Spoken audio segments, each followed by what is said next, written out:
Hello everyone, welcome back. This time on Spotlight, I am going to be covering uh, Bog Earth, peat moss, and more importantly, the peat moss engines. They run really long and for a long time on the peat moss. They don't go through it nearly as fast as some others. They're a great engine for some of your less intensive needs and things to get going. So it's one of the first engines other than the Stirling that's going to get you going right out of the gate. Now the thing with the Stirling engine is, of course, it uses coal, so that's going to be probably your first because the Redstone engines only anymore just move stuff out of pipes. Sorry, drive your wooden conduct or your wooden pipes to pull things from items or chests, whatever. All right, so getting started on Bog Earth and peat moss. To make peat moss, you have to, first off, use Bog Earth. It kind of looks like this. I don't have a texture pack on. It's the original. The recipe for it here, if we'll take a look, pretty simple. Just earth and sand with some form of water in the middle. Now, I like to use the buckets because it doesn't use up the bucket. But if you use the cans, a lot more convenient. But, of course, you're going to go through the tin. You do get 6 and 8, so, plan accordingly. Later, of course, you can use the carpenter and make mulch and, la la la. But for the initial startup, you're probably just going to use a water bucket, earth, sand, get your bog earth, and set them up. Now, what you have to do, it has to have water touching. Diagonals work. So you're going to set up basically a 3x3 with water in the middle, just like this. Now, you can do it one of a couple different ways. You can lay them out in tracks like I have here. See the 3 and then another 3. Now, I am in a world right now, thanks to Mistcraft, that I've created that's not only flat, as you can see, but also permanent day. Because I wanted to show you a couple things. Bog Earth changes into peat moss, and it does it over time. It's not the fastest process, but what it requires is a little less sunlight if possible. So your nighttime cycles are definitely going to help. You can stick it under an awning like this. I did this basically to show you how quick it converts under, a little less light than broad daylight. I set these both up at about the same time, and you'll notice we only have one. In fact, I was going to show you also, I came down and I dug out a little cave here, and I set some up in a little stretch like this. And then when I block this up, of course, there's no light. Now, you'll notice this is quicker than the broad sunlight, but still not even as quick as the awning cover, okay? By the way, I have the holes here because, again, I got rid of my bucket. Hang on. Let me give myself a bucket here real quick.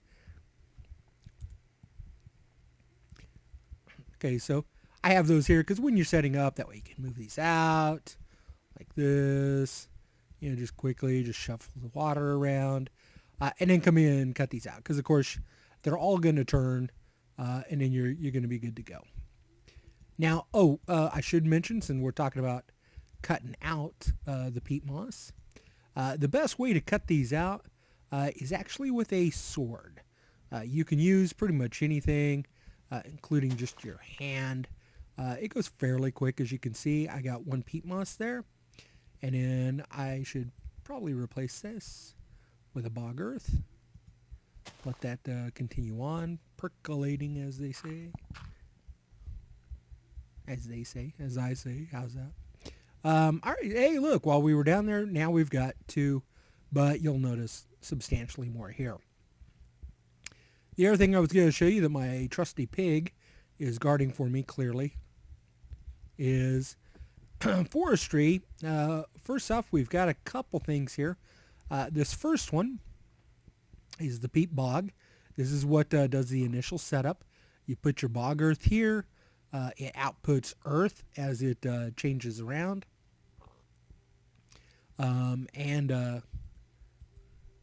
See, I can't put the earth in there. That's the output source. Okay. As it changes, it'll take it.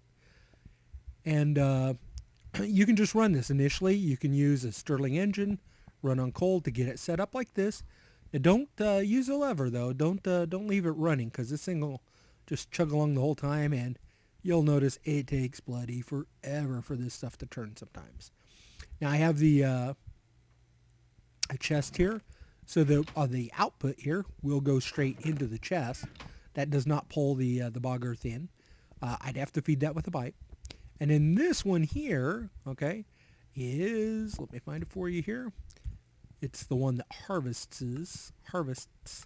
the material. Okay, that's the turberry, I believe is the correct pronunciation. This is the one like, say, a harvester. This is the one that goes around, and when it sees one like this, it takes it and it puts it into this chest. Now, I've fired this one with a peat moss engine. I put some peat moss in. Let me fire it up. We'll see it. Maybe we can catch one of them going to work here. It's just got to get warmed up. See this earth over here? Okay, so what it does is it takes that peat moss and it takes it out and it puts a piece of dirt in. Remember I told you that first one turns out earth? Well, this is how it happens, okay? So let me go ahead and shut this off for a moment. Take a look in here. You'll notice we have our peat, okay? Over here we don't have anything because, again, I don't have it running. Let's kick it on and let's take a look at that. I don't know if you caught that. The dirt is disappearing. I'll stand back here in the corner.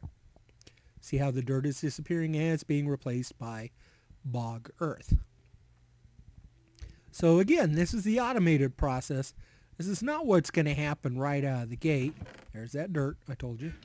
You're going to need to use this a little later in game, only because, again, the power needs. Now you can hook up some different timers or things of that nature to kick these on and off, or come and do it manually, that sort of thing, or just run it manually yourself.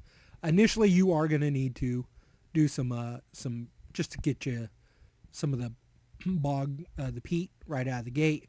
Go ahead and have a couple farms set up, and like I said, they'll just kind of turn over time.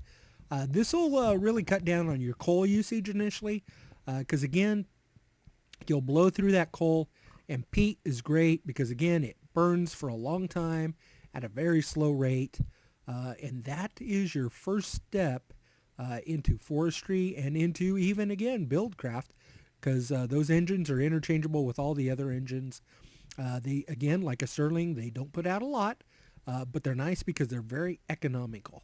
Until you can get up to some biogas fuel, or if you use like oil like that over there and convert it into combustion. Of course, combustion engines blow up, if you're not careful. So again, these are safe. They won't blow up like the Stirling will not blow up. And that's your first step. All right, well, I'll wrap it up there, and look forward to another spotlight where we'll cover some different aspects, and enjoy. Like and subscribe if you like what you see. Thanks. Bye-bye.